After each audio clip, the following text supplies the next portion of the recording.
వి gold trusted gold buyers తాకట్టులో ఉన్న బంగారాన్ని విడిపించి ఈ రోజు ఉన్న మార్కెట్ ధరకే కొనబడును. మరిన్ని వివరాలకు సంప్రదించండి 7771077720. Corporation chairmans, PCC vice president, general secretaries, observers, అందరికీ మించి పాత్రికేయ మిత్రులారా అందరికీ నమస్కారం. ఈ సభ 15వ తేదీన జరిపే సభ ఎందుకోసం జరుపుతా ఉన్నాం, ఇది తెలియాల్సిన అవసరం ఉన్నది.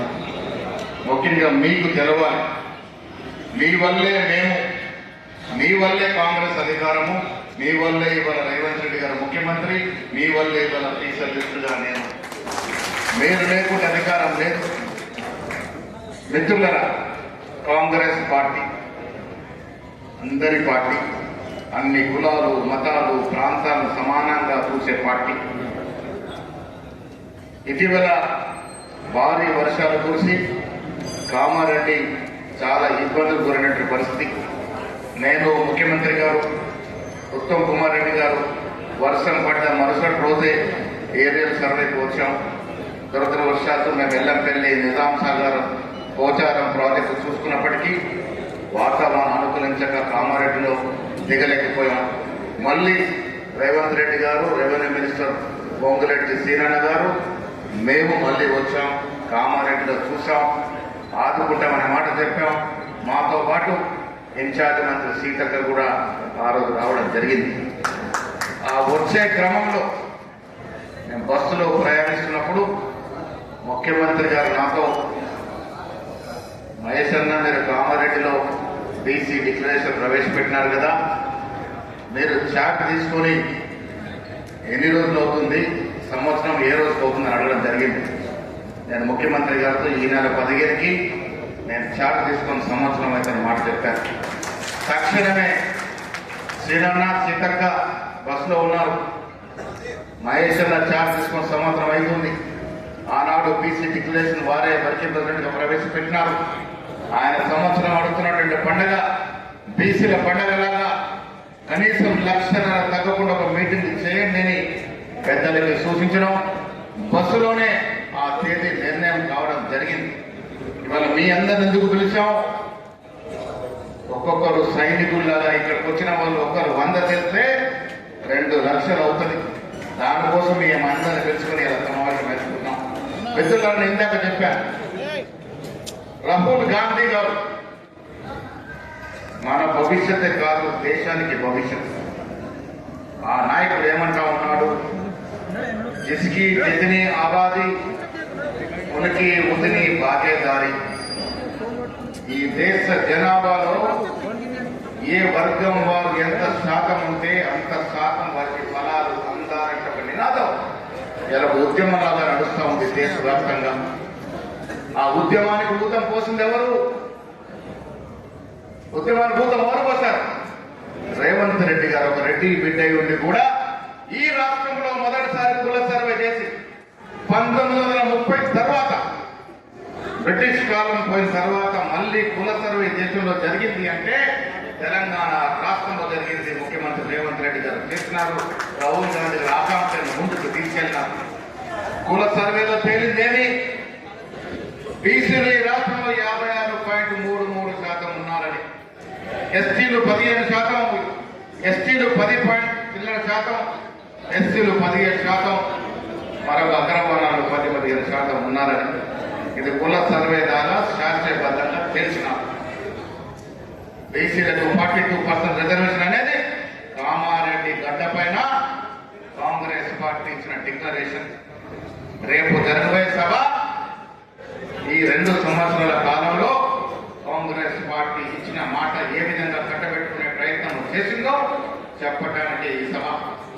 మిత్రులారా, రేవంత్ రెడ్డి గారు రెడ్డి అయినా, పొంగులేటి శ్రీనివాసరెడ్డి రెడ్డి అయినా, మా సీతక్క ఒక గిరిజన మహిళ అయినా, శ్రీధర్ బాబు గారు ఒక బ్రాహ్మణుడు అయినా, భట్టి గారు ఒక దళితుడైనా, ఇలా బీసీల వైఖ్యత వర్ధిల్లాలని చెప్పిన మదన్ మోహన్ రావు వెలుమైనా అందరూ కూడా బీసీల కోసమే తప్పిస్తా ఉన్నారు. 42% రిజర్వేషన్ కావాలని కోరుతా ఉన్నారు. మా షబీర్ అలీ మైనారిటీ అయినా ఎందుకు ఈ గాథ కోరుతా ఉన్నారంటే కాంగ్రెస్ యొక్క సిద్ధాంతం. రెడ్డి అయినా వేలన అయినా ఎస్సీ అయినా ఎస్టీ అయినా కాంగ్రెస్ మూల సిద్ధాన్ని కట్టుబడి ఉంటాం కాబట్టి ఇలా పొన్నం ప్రభాకరో సురేఖనో మా మక్తల్ శ్రీయలో మీటింగ్ కోసం సన్నాహక సమావేశాన్ని ఏర్పాటు చేసినటువంటి జిల్లా అధ్యక్షులు, ఎమ్మెల్యేలు, ఇన్ఛార్జీలు, లీడర్స్ గా పనిచేస్తూ పార్టీకి, ప్రభుత్వానికి, ప్రజలకు వారధులుగా పనిచేస్తున్నటువంటి నాయకులకు అందరికీ హృదయపూర్వక స్వాగతం. అదేవిధంగా పత్రికా మీడియా సోదరులకు నమస్కారం. 15వ తారీఖు నాడు ఏదైతే బీసీ బిల్లు ఆమోదం కోసం మనం ఏర్పాటు చేసుకున్నటువంటి సమావేశాన్ని, బహిరంగ సభను ప్రతి ఒక్కరు కూడా ప్రతిష్టాత్మకంగా తీసుకొని గ్రామాల తిరిగి సమావేశాలు ఏర్పాటు చేసుకొని మండలాలుగా ఇన్ఛార్జ్ బాధ్యతలు తీసుకొని మరి పెద్ద ఎత్తున మీకు ఏదైతే కేటాయించినమో జనాలను తీసుకొచ్చే ముఖ్య బీసీ సోదరులను తీసుకొచ్చేటువంటి కార్యక్రమం, దాన్ని విజయవంతం చేయాలని పేరు పేరున మీ అందరినీ విజ్ఞప్తి చేస్తా ఉన్నాం, కోరుతా ఉన్నాం. కాంగ్రెస్ పార్టీ చరిత్రలో ఎప్పుడు ఏ మాట ఇస్తే అప్పుడు ఆ మాట కట్టుబడి పనిచేస్తుంది. ఆ రోజు బీసీ డిక్లరేషన్ కామారెడ్డి వేదికగా మనం ప్రకటించడం జరిగింది. మరి మన ప్రభుత్వం వచ్చిన తర్వాత నిబద్ధతతో, నిజాయితీతో మరి రాహుల్ గాంధీ గారి యొక్క ఆదేశానుసారం రెడ్డి బిడ్డ అయినప్పటికీ, అగ్రవర్ణాలు అయినప్పటికీ రేవంత్ రెడ్డి గారు ఇచ్చిన మాట ప్రకారం బీసీల కుల గణన మరి బీసీ మంత్రి గారు పొన్నం గారి యొక్క ఆధ్వర్యంలో నిర్వహించడం జరిగింది. దాని తర్వాత మరి విద్యా, ఉద్యోగ, ఉపాధి అవకాశాల కోసం ఒక బిల్లు, స్థానిక సంస్థలలో బీసీలకు 42% రిజర్వేషన్ కల్పించాలన్నటువంటి బిల్లులను అసెంబ్లీలో ఆమోదింపచేసి మరి గవర్నర్ కు పంపిస్తే గవర్నర్ గారు కేంద్రానికి, రాష్ట్రాలకు పంపడం జరిగింది. ఇప్పటి వరకు కూడా దాన్ని ఆమోదించకుండా మరి సైడే రాజకీయాలు బీజేపీ చేస్తా ఉంది. మరి ముస్లింలను కనిపించని లేదా బీఆర్ఎస్ వాళ్ళు ఇది కరెక్ట్ సర్వే కాదని దొంగ తిరుగుడు వేషాలు వేస్తూ బిల్లును అడ్డుకునే కుట్ర చేస్తున్నటువంటి కార్యక్రమంలో, ఈ సందర్భంలో మన యొక్క చిత్తశుద్ధి ఏంటో రాష్ట్ర ప్రజలకు అర్థమైంది. కనీసం కుల గణన జరుగుతుంటే కూడా బీసీ కుల గణనలో బీఆర్ఎస్ నాయకులు కొంతమంది, బీజేపీ నాయకులు కొంతమంది అసలు కుల గణనలో పాల్గొనలేదు. అది వాళ్ళ చిత్తశుద్ధి. ఈ రోజు ఎంతో చిత్తశుద్ధితో ఇచ్చిన మాట ప్రకారం సోషల్ ఇంజనీరింగ్, సోషల్ జస్టిస్ జరగాలని దాన్ని నెరవేర్చడం కోసం ప్రత్యక్షంగా ఇక్కడ పిసిసి అధ్యక్షుడు, కాంగ్రెస్ పార్టీ రథసారథి మన ఉమ్మడి నిజామాబాద్ బిడ్డ మరి మహేష్ అన్న గారిని కూర్చోబెట్టి కాంగ్రెస్ పార్టీలో పదవుల పంపకంలో కూడా మరి ఒక సోషల్ జస్టిస్ చేసినటువంటి ఘనత కాంగ్రెస్ పార్టీని.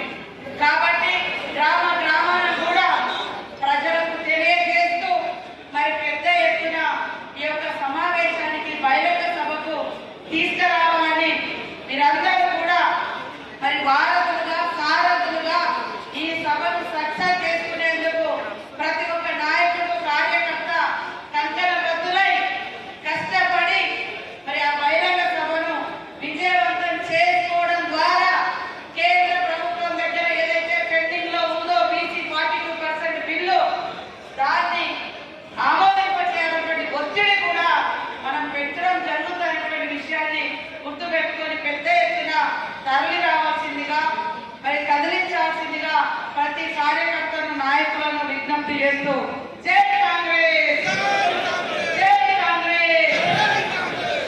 మనస్ఫూర్తిగా హృదయపూర్వక నమస్కారం. ఈ నెల 15వ తారీఖు సాయంత్రం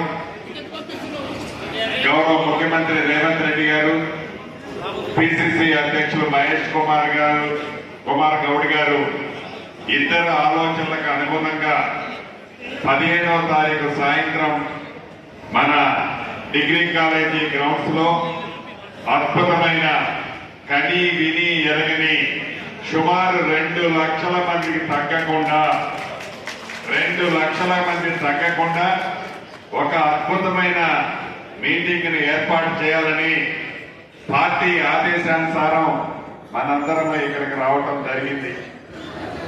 ఆనాడు ఎన్నికల ముందు మన నాయకులు రాహుల్ గాంధీ గారు చెప్పినట్లు దేశంలో తెలంగాణ రాష్ట్రంలో ప్రభుత్వం ఏర్పడిన తర్వాత రోల్ మోడల్ గా కులగణన చేస్తానని చెప్పిన మాట ప్రకారం మన గౌరవ ముఖ్యమంత్రి రేవంత్ రెడ్డి గారు, పిసిసి అధ్యక్షులు, మిగతా కేబినెట్ మంత్రులు అందరూ జలగణనలో కులగణన శాస్త్రీయబద్ధంగా చేయటమే కాకుండా ఇదే కామారెడ్డి వేదికగా ఆనాడు మన నాయకులు ఇచ్చిన ప్రతి మాటని తూచా తప్పకుండా ఒక రిజర్వేషన్ అంశాలే కాదు, అది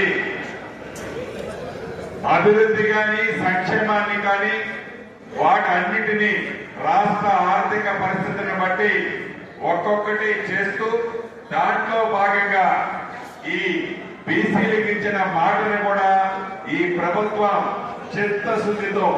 చిత్తశుద్ధితో ప్రతిపక్షాలు ఎన్ని కారు కూతలు కూసినా, ప్రతిపక్షాలు ఎన్ని కుట్రాలు పట్టినా, ప్రతిపక్షాలు కావాలని గుడ్డగాల్చి మన మీద వేసిన చిత్తశుద్ధితో ఈనాడు కాంగ్రెస్ పార్టీ ఇచ్చిన మాటను నెరవేర్చే దాంట్లో భాగంగా కామారెడ్డి వేదికగా గౌరవ ముఖ్యమంత్రి గారు, పిసిసి అధ్యక్షులు ఆలోచనలకు అనుగుణంగా మన పార్టీ అద్భుతమైన ఈ మీటింగ్ ని సక్సెస్ చేయాలి అంటే కాంగ్రెస్ సైనికులమైన మనందరం, కాంగ్రెస్ సిద్ధాంతాలకు కట్టుబడి ఉన్న మనందరం 2 లక్షల మంది అంటే పెద్ద విషయం కాదు, పెద్ద కష్టము కాదు.